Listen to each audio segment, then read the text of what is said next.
Investors are dialing up interest in BlackBerry stock today.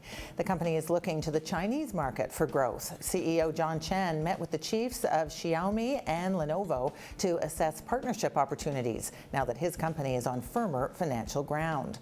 BlackBerry is now a leaner company and in September released its new Passport smartphone, which sold 200,000 units at its launch. These changes have put the company on track to break even by the end of this fiscal year.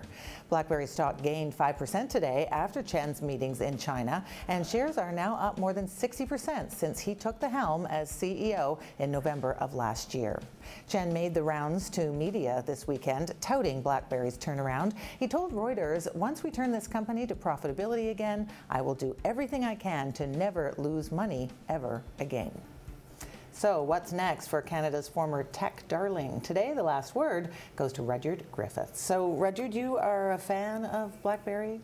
Nada. And let me explain why. I mean, Chen has done a remarkable turnaround job, but in some ways it's not hard to go from zero to a heartbeat. The cuts were deep, they were sufficient, and the company, you're right, will return to profitability.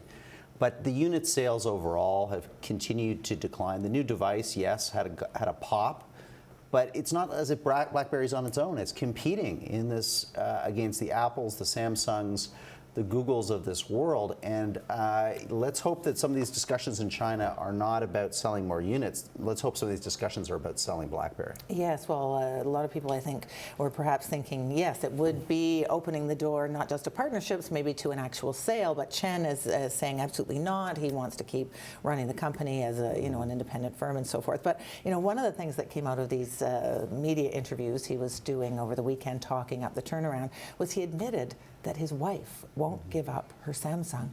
He asked her, saying, you're embarrassing me. I'm the boss at BlackBerry, and people are noticing you're using your Samsung. Please stop using it. And she said, no. Right. And the reason, Diane, is that Samsung works on the Android platform. So Samsung doesn't have to manufacture software and hardware.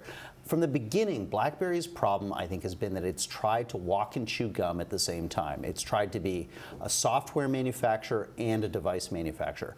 Apple does that. Okay, but Apple, as a matter of scale, is 10, 100 times the magnitude of BlackBerry on R&D, on its sales channels. But what did you make of this news last week that the Ontario Teachers Pension Fund has bought, 7.8 million shares in BlackBerry? Big vote of confidence in Chen and the turnaround. Yeah, a big vote of confidence that the hemorrhaging has stopped, and who knows, maybe there's a quick upside with the sale of this company. It's not going out of business tomorrow. Hats off to John Chen for that. But if I was an investor sitting there and I'd bought this share anywhere near where it is today, or let's say I could even make a bit of money on it, I think now's the time to get out. You don't think they could be selling and offering investors big premium next year, maybe?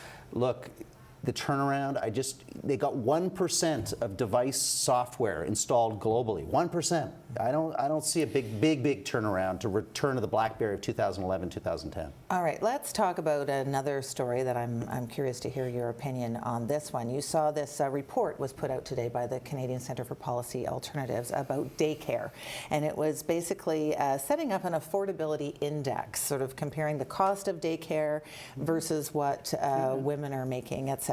And I mean, one of the first thing that jumps out at you is how wildly these costs vary from province to province. In Quebec, $152 a month. The highest one they found was for infant care in Toronto, almost $1,700 a month.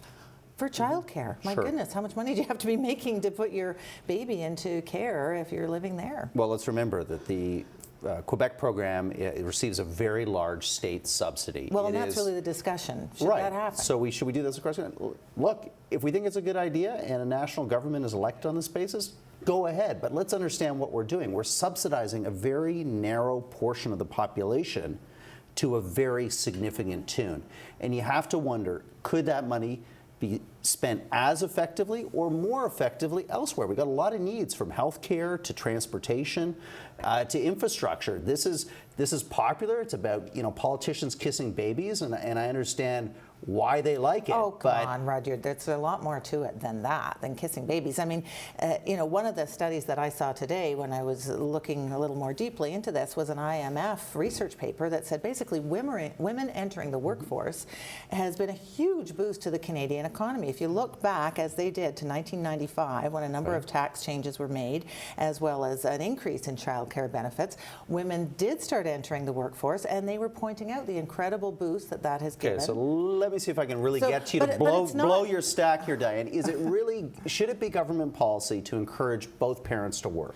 Is that really in the interests of society, families, and children that we create a subsidy that highly incentivizes both parents to leave the family household and enter the workplace and to devote their lives to economic outcomes as opposed to family outcomes? I think that is the bigger debate that we need to have here. No, I think that is a very good point to raise, but as you well know, the reality is that to get along in the world these days, both parents do need to work.